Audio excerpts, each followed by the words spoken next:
I welcome to this channel. Just like, share, subscribe. Thank you for watching. വസനം പറയാം. സങ്കീർത്തനങ്ങൾ 54-ാം അധ്യായം 2-ാം വാക്യം. ദൈവമേ എൻ്റെ പ്രാർത്ഥന കേൾക്കണമേ, നിന്നോടല്ലോ ദൈവമേ എൻ്റെ പ്രാർത്ഥന കേൾക്കണമേ, എൻ്റെ വായിലെ വാക്കുകളെ ശ്രദ്ധിക്കണമേ. ദൈവമേ എൻ്റെ പ്രാർത്ഥന കേൾക്കണമേ, എൻ്റെ വായിലെ വാക്കുകളെ ശ്രദ്ധിക്കണമേ. എന്ത് നല്ലൊരു വാക്യം. ഈ രാവിലെ ദിവസം നമുക്ക് സന്തോഷിക്കുവാൻ ഇടയാകുന്ന ഒരു വാക്യമാണിത്. സന്തോഷത്തെ തരുന്ന ഒരു വാക്യം. 54-ാം സങ്കീർത്തനങ്ങൾ 2-ാം വാക്യം. ദൈവമേ എൻ്റെ പ്രാർത്ഥന കേൾക്കണമേ. നമ്മുടെ പ്രാർത്ഥനകളെ, യാചനകളെ കർത്താവ് കേൾക്കുന്നു. എൻ്റെ വായിലെ വാക്കുകളെ ശ്രദ്ധിക്കണമേ കർത്താവേ. എൻ്റെ വായിലെ വാക്കുകളെ ശ്രദ്ധിക്കണമേ കർത്താവേ. കർത്താവ് അറിയാതെ എൻ്റെ അതരം കാക്കണമേ എന്ന് പറയുക. ദുഷ്ടൻ എൻ്റെ മുൻപിലിരിക്കുമ്പോൾ ഞാൻ എൻ്റെ വായ് കടിയാനിട്ട് കാക്കുമെന്നും എന്ന വാഗ്ദത്ത വചനം 39-ാം സങ്കീർത്തനത്തിലുണ്ട്. നമ്മുടെ വായ് കടിയാനിട്ട് കാക്കാം.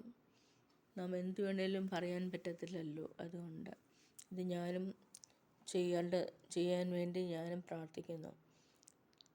കർത്താവ് ഇത്രത്തോളം നടത്തി, ഇത്രത്തോളം പരിപാലിച്ചു. ഈ ഒരു വർഷത്തിൻ്റെ 3-ാം മാസം ദൈവം നമ്മളെ കൊണ്ടുവന്നിരിക്കുന്നു. അതിനായി കർത്താവിനെ സ്തുതിക്കാം. അതിൻ്റെ കാരണം എന്താണ്? നമ്മൾ പ്രാർത്ഥിക്കുന്ന പ്രാർത്ഥനകളും നമ്മൾ വായിലെ വാക്കുകളും കർത്താവ് ശ്രദ്ധ വെച്ച് കേൾക്കുന്നു. അതുകൊണ്ട് ദൈവം നമ്മളെ കാക്കുന്നു. ഒരു മറവിടം തരുന്നു, ഒരു കവറിങ് തരുന്നു. ഒരു അനുഗ്രഹം പ്രാപിപ്പാൻ കർത്താവ് നമ്മളെ സഹായിക്കട്ടെ. അനുഗ്രഹങ്ങളാൽ കർത്താവ് നമ്മളെ നിറയ്ക്കും. നമ്മുടെ എല്ലാ ബുദ്ധിമുട്ടുകളും, നമ്മുടെ എല്ലാവിധമായ പോവർട്ടി ലൈനും ഒക്കെ ദൈവം വിടുവിക്കും. നാം പ്രാർത്ഥിക്കുക മാത്രം ചെയ്യുക.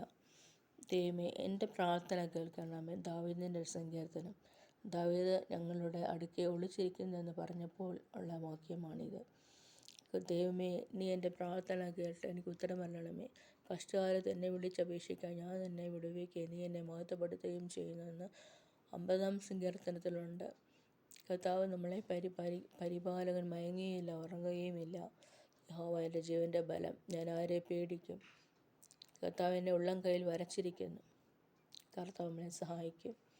കർത്താവ് പറയുന്നു, ഞാൻ നിൻ്റെ പ്രാർത്ഥന കേൾക്കും. കർത്താവ് പറയുന്നു, നിൻ്റെ വായിലെ വാക്കുകളെ ശ്രദ്ധിക്കും. ഹന്ന പ്രാർത്ഥിച്ചപ്പോൾ ഹന്നയ്ക്ക് ഒരു പൈതലല്ല 6 പൈതലുകൾ ജനിച്ചെന്നാണ് പറയുന്നത്.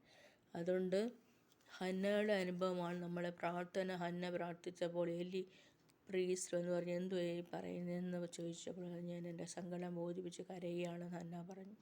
അതാണ് സങ്കടം ബോധിപ്പിച്ച് കരയുന്നത് പ്രാർത്ഥന. ദൈവം നമ്മളെ സങ്കടം അറിഞ്ഞിരിക്കുന്നു. സങ്കടങ്ങൾ അറിഞ്ഞ് എൻ്റെ വൻകടങ്ങൾ തീർത്തിൻ്റെ വാക്യപ്രകാരം, പാട്ടിൻ പ്രകാരം നമ്മളെ ഈ ദിവസങ്ങളിൽ കർത്താവ് നമ്മളെ സഹായിക്കട്ടെ. കൂടുതൽ നമ്മൾ ദൈവത്തിന് വേണ്ടിയില്ല കാര്യങ്ങളിൽ ഒക്കെ ശ്രദ്ധ വെച്ച് കൊടുക്കാം. ലോകമോ അതിൻ്റെ മാംസമും അതിൻ്റെ ഇച്ഛകളും എല്ലാം മറിഞ്ഞു പോകുന്നു. ദൈവഇഷ്ടം ചെയ്യുന്നവൻ എന്നേക്കും നിലനിൽക്കുന്നു. കർത്താവ് നമ്മൾ പ്രാർത്ഥന ഒറ്റയിരുന്ന് കേൾക്കുന്നു. കർത്താവ് നമ്മളെ ശ്രദ്ധിക്കുന്നു. ഈ ലോകം ശ്രദ്ധിക്കത്തില്ല, യേശുപ്പച്ചൻ ശ്രദ്ധിക്കും. യേശുപ്പച്ചൻ നമുക്ക് വേണ്ടി കൽവാരിയിൽ മരിച്ചു, അടക്കപ്പെട്ട ഉയർത്തെഴുന്നേറ്റ കർത്താവിനെ നമ്മൾ ധ്യാനിക്കാം. കർത്താവിനെ നാം വിളിക്കാം. അവൻ നമ്മൾക്ക് സങ്കേതമായിരിക്കുന്നു, ഒരു കോട്ടയായിരിക്കുന്നു. കർത്താവ് നമ്മളെ അനുഗ്രഹിക്കട്ടെ. നല്ല വാക്കുകൾക്കായി കർത്താവിനെ സ്തുതിക്കുന്നു.